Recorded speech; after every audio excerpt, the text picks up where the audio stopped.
disertai hujan deras melanda Aceh Timur pada Jumat 23 Mei 2025 sore.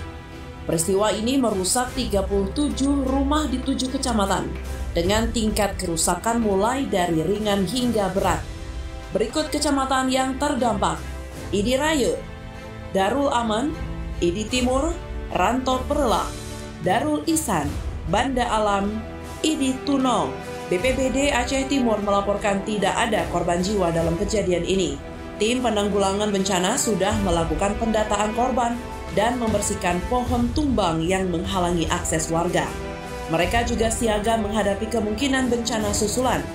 BPBD terus berkoordinasi dengan instansi terkait untuk memulihkan kondisi dan memastikan keselamatan masyarakat. Karubah bak mempla mata rumah di Kampung Benon, Kecamatan Darul Aman. Dari Aceh Timur, Kanal Inspirasi TV melaporkan.